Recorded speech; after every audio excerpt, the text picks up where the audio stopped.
Nice. Expecting possibly 3 more people as we go. Let me do a few things here.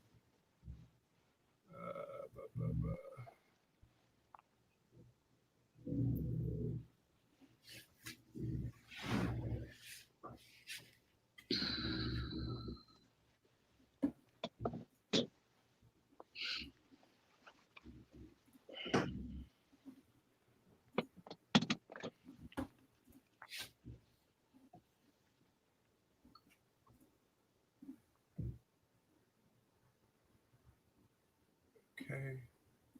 Boom. That's going to end in boom. Excellent. Okay. Oh, nice. All right, we're going to get started with or without them. And for right now, it's without them. Okie dokie.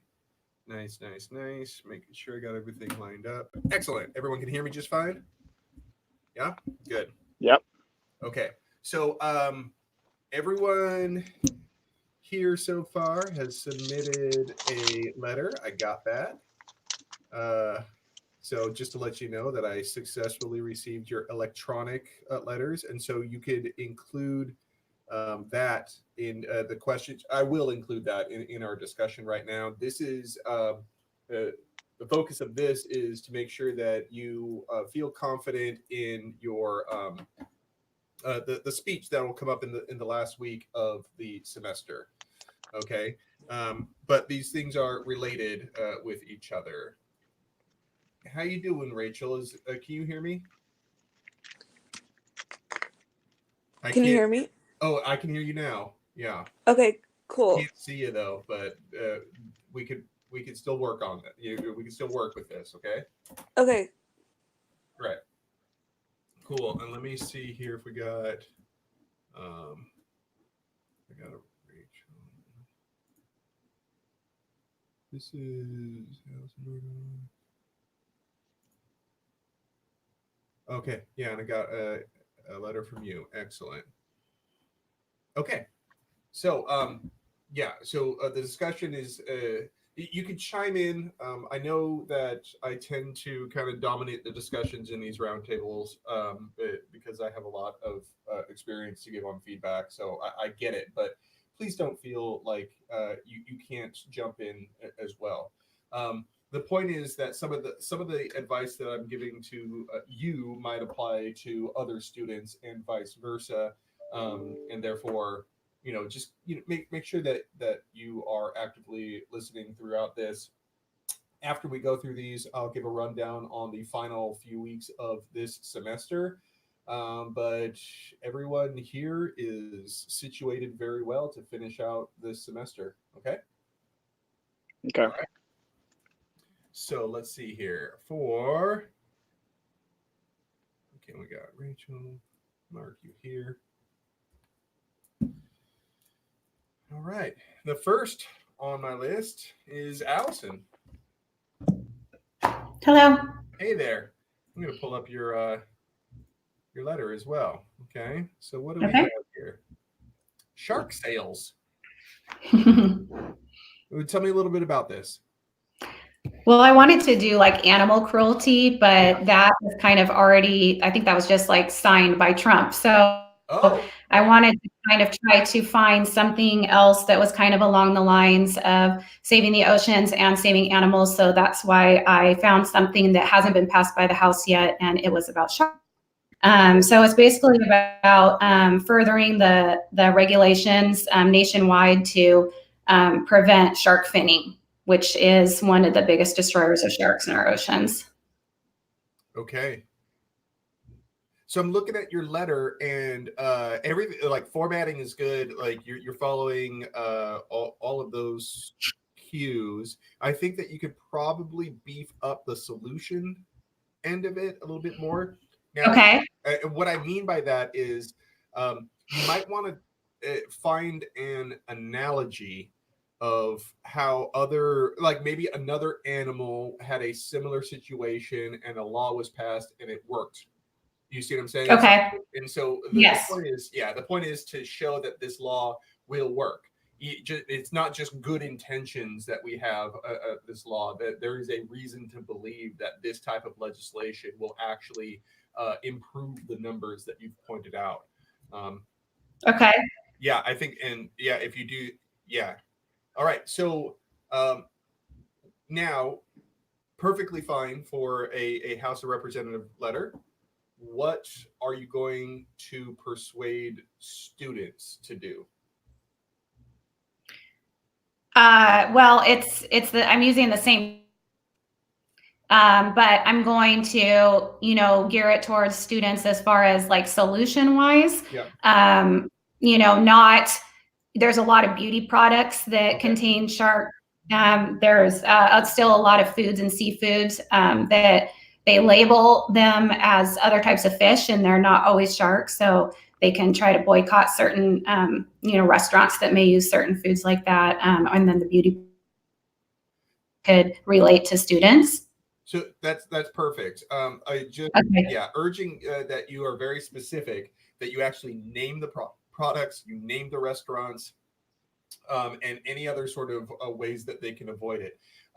What I want people to avoid in these persuasion speeches is for the solution steps to be inform yourself about where these products are, and then you don't tell it, right? That's your job. You are the one who's bringing this up. So you tell us what products to avoid by name, by brand. I just want to stress that. So it sounds good. You're going to focus. Yeah, if you're going to maintain the focus on the sharks, you you have all the license in the world to broaden it out to other animals as well. You don't necessarily need to focus on sharks just for this one.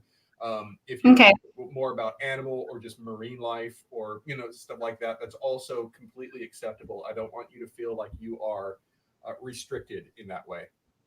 Okay.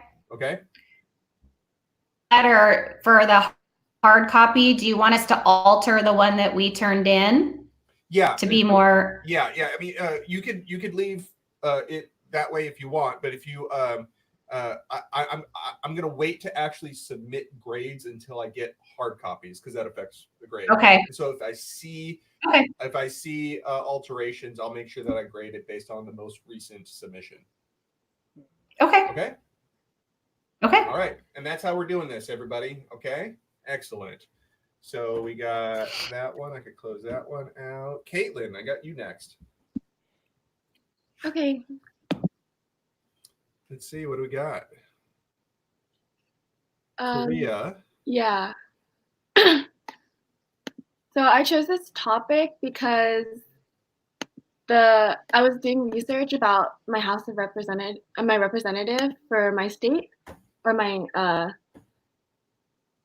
for Orange County, and I read that she did work in Asia when she was young, so she taught English to Asian students. So I thought that it would be interesting to her because she had been over there. Okay. Okay. I'm looking up the bill right now too. And so very nice.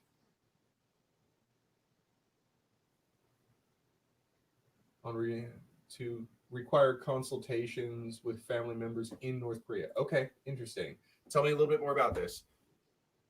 So pretty much a lot of people after the Korean War were separated from their North Korean family members.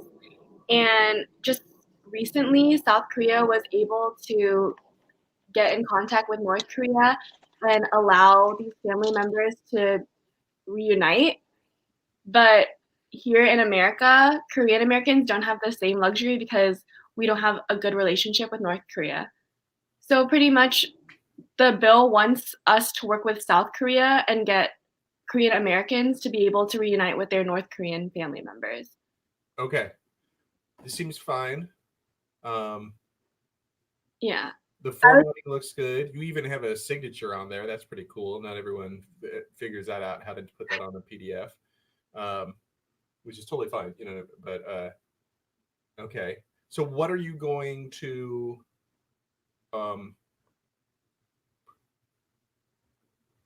I'm sorry, I'm skimming. So what are you going to persuade your classmates to do? Yeah, so that's why I was kind of struggling, and I was wondering if I was able to change my topic.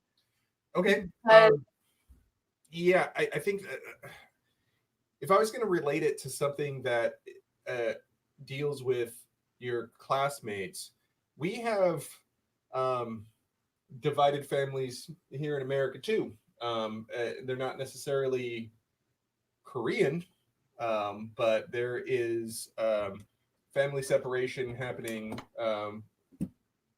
with immigrants. And so I'm not sure exactly what we can do necessarily, but I think that if you want to stick with this, I do think that it is very possible that there are some non-governmental and nonprofit organizations that probably have action steps that you can look up. It might just be food donations, clothing, like some sort of like care packages, things like that, or some sort of letter writing, activism, things like that. If because it would still be along the lines of family reunification. Yeah. And I think that would be, and it's also very timely. And I think that would be completely appropriate. Okay. Thank So yeah, let me no,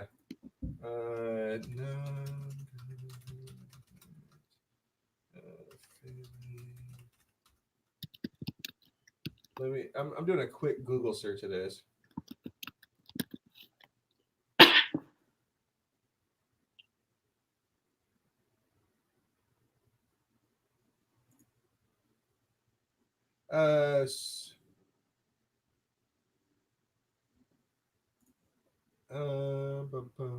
Who's still separated?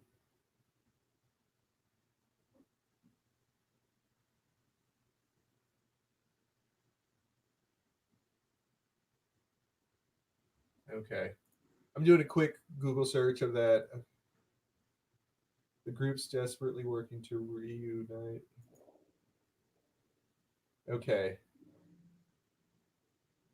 Okay, there are NGOs, non-government organizations that are working.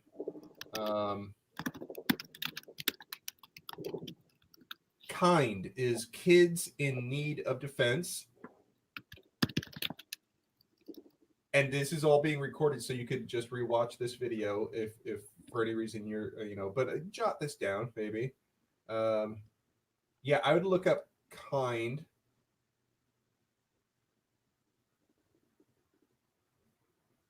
There's a Texas Civil Rights Project. Might be a little out of our region. The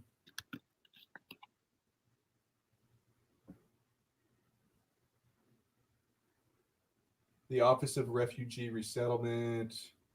Yeah, so I think that it shouldn't be difficult for a college student to look up these resources. And literally, when you go to those organizations, they probably have action items for anybody to follow, and you advocate those.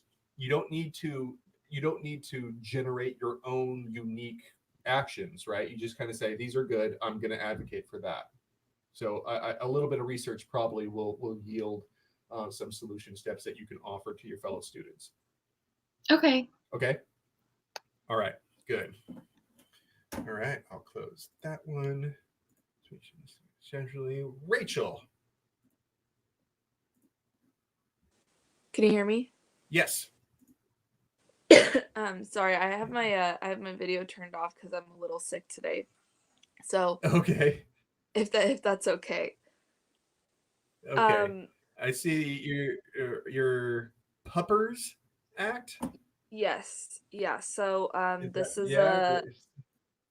it's a bill that's going to be presented on the floor in the House, which prevents the Department of Veteran Affairs from testing on dogs for medical purposes to develop like medicine.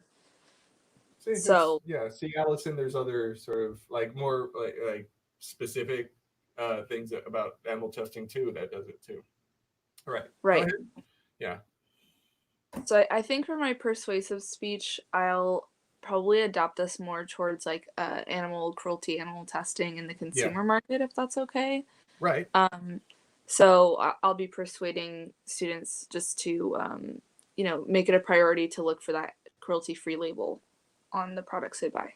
Okay, so yeah, that's a good thing, especially for Allison. You could adopt that as well. That certain labeling helps people identify what is or is not. If there's something, I don't know if there's something specific for marine life or even just for sharks, but there might be like the cruelty-free label might apply to all of these things. So that's definitely something that you can incorporate into any speech about animal cruelty.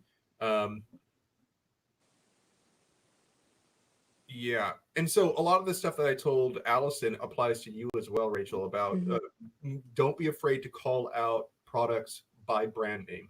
Okay. Companies by name and stuff like that. And so I think that really helps, especially because when you'll be giving this speech, it'll be a couple weeks before Christmas. People are going to be out buying stuff. You know what I mean? It's like it'll be really timely. You might even incorporate that into your speech about the unique sort of consumer situation that everyone is in. And cosmetics are really easy gifts to give people that use them and stuff like that. Right. So yeah, I think I've spoken on this a little bit. I'm looking at your letter. I do think that you probably could beef it up a little bit. It's just, we're going, the formatting is good. You're doing really good on the formatting. But I think just the same thing on like the solution steps about how any sort of indication about why this law will be effective, not just why it has good intentions, but also why it's actually structured well and should work. Okay. But other than that, I think the reason why this one's a little bit shorter is because we already addressed it a little bit with Allison's feedback. Yeah. I did too. Yeah. Good. Any other questions? No, I think that's it. Thank you. All right, cool. So let me close that. Ivan. Yep. Let's take a look.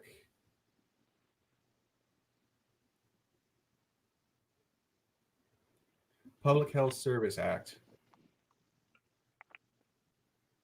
Kind of a generic name. Give me a little bit of detail about this bill you're writing about. So this bill was more about the amendment to the Public Health Service Act, and basically the two things that I really focused on was the need to revise and extend projects relating to children and access to mental health in schools. So yeah, pretty much that was my main focus around mental health in schools and accessibility for the kids and students in schools and colleges. Okay. So when I'm searching here, I'll even show you. Okay. Just to wait, which one am I doing here? No, I don't want that one. Oh yeah. Okay, here we go. Good. So take a look. I typed in Public Health Service Act, right? And see all these things that pop up. There's a lot of bills that are amending the Public Health Service Act. So just being a little bit more specific about which bill you're talking about, I think would be a good modification to your letter. It's also on a little bit on the short side, and I think that you could beef it up with a bit more research and the problem cause solution organization. But specifically, your thesis statement to a representative should be very specific about exactly which bill you're talking about, even to the point of saying the number of the bill, HR, 2789 or something like that. So I'm going to do public health service. I'm just going to put in mental health services. The first one, maybe. Yeah. So just so you know, HR is what you're looking for. S is for the Senate. Oh, okay. HR is for the House of Representatives. Okay.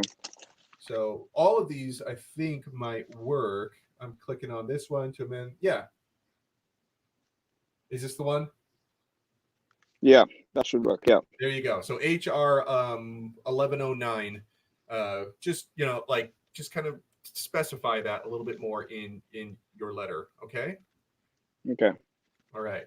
And also, like the advice that I was giving everyone else is exactly the same for you, which is like, why would this work? So, I mean, I'm sure everybody would love to offer greater, mental health services to people, but why should we believe that this will work? Now, one thing that you can do is simply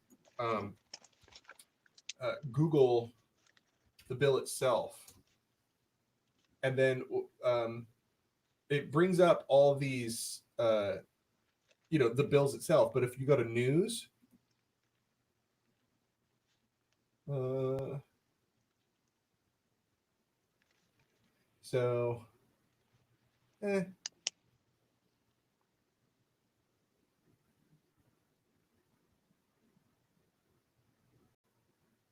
so it's not necessarily in the news, but it does seem like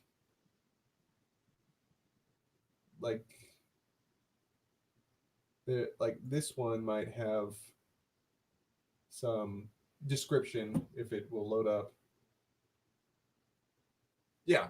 So see, even look, it says solution. Okay.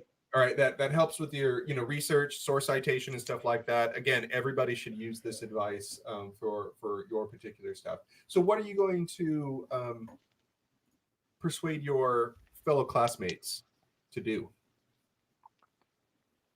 I guess I would encourage them to something that I'm going to try to persuade them is to be on the lookout, or for room and space to help kids that are struggling with depression, and maybe also, even if it's small, like just pointing them to the facility to access help or support.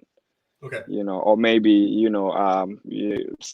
volunteer to do something with the mental facilities, programs or facilities in the schools.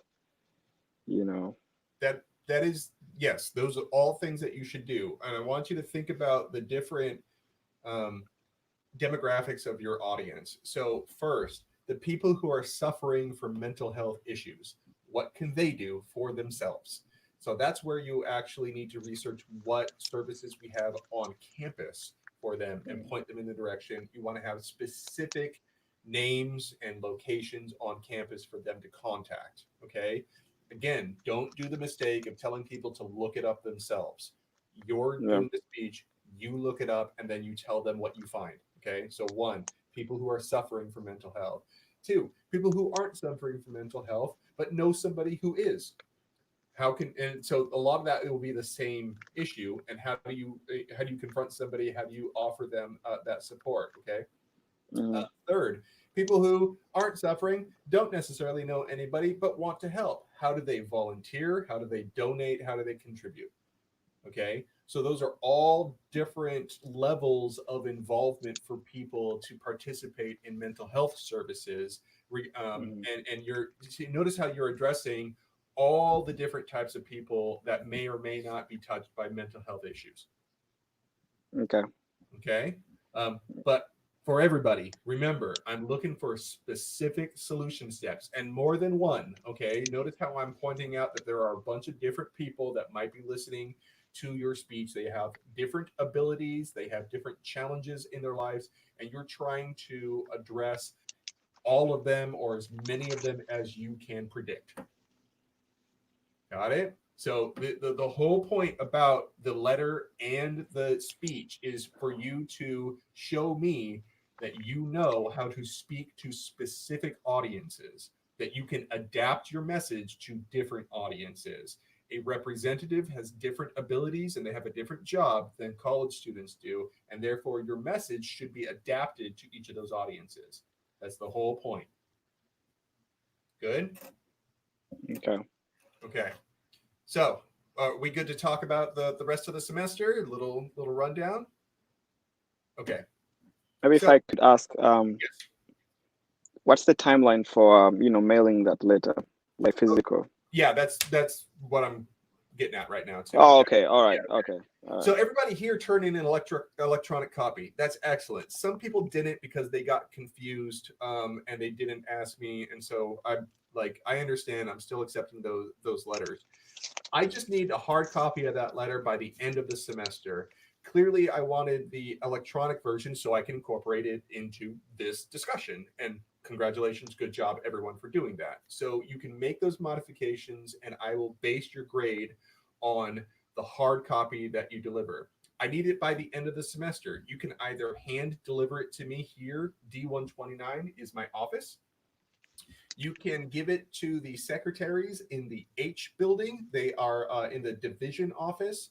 I'm sorry, I forget the exact number, but it's if you find the big old lecture hall, they're across from the big old lecture hall. They're on the first floor of the H building. If you walk by, you see two secretaries sitting behind desks. You say, "Hey, can we put this in Jared Kamika? Can you put this in Jared Kamika Miller's inbox?" They'll say, "Sure." That's also a way to do it. You could also just mail it to me. Okay. Now, what you got to do is you got to put your letter and a stamped envelope inside another envelope, and you just mail it to the college here. You put attention, Jared Kubika Miller, and then it's at 8045 East Chapman Avenue in Orange, California. Was it 92869? But just look it up. You know what I mean? You look up Santiago Canyon College address and you just say attention, Jared Kubika Miller. It'll get to my inbox. You'll probably want to send that a week before the end of the semester. Okay, just so you know that it will get to me. If you send it on the last day, I'll probably submit grades and then I will get your letter. It's too late by then. Okay, so just let me know if and when you send it via email. You can just send me a message. It's like, hey, I just dropped my letter in the mailbox. You should be getting it in a few days. That's always a good sort of CYA move to do. Other than that, so that's the letter. Okay, I was a bit ambitious at the beginning of the semester, thinking, I'm like, they can do a practice speech by Friday. And, I've kind of warmed up. A few students were asking if they can do it later. I will accept your practice speeches by Sunday. Okay, so give yourself a little bit of a buffer. But those practice speeches are critical. You know what happens. They are used for peer review. Okay, I want to send those peer reviews out on Monday. So I like Sunday at the latest. If you get it in before then, good for you. Get it out of the way. Remember that this is a rough speech, and you also should remember that it's just being peer reviewed so people can give you some feedback. So then what happens next week is that peer review is one of the things that you do. We also have the final. It is just like the midterm, just a few more questions. All right. Stuff that we've all covered since the midterm will be on there. And there will be a short mini speech that week as well. It's called the farewell speech. Okay. That's the only thing next week. The last week, which is after that, is just the persuasion speeches. You sign up for a session. Your speech should, the target time limit is 7 minutes. There'll be a maximum of 8 people who can sign up for any given speech session. I got like 6 or 7 of them based on the number of students that have dropped since the beginning of the semester. And that's it. I think everyone that I'm talking to right now knows how this works and have shown the ability to get those things done. But are there any questions? Excellent. Excellent. You can always email me any questions afterwards if you got them. I am going through my emails right now. I know I got a backlog. I know I do. But I had I had a speech tournament on Friday, and I had a charity event where I shaved my head on Monday. So I'm getting to those. I think Ivan, you sent me something. I promise I will get to that as soon as possible. Okay. Mm-hmm. Other than that, we all good? Good. All right. Hey, everyone, doing really good. Congratulations. I think everyone here is positioned well to finish strong. Okay. So Okay. I look forward to seeing you in the future. Thank you. Bye.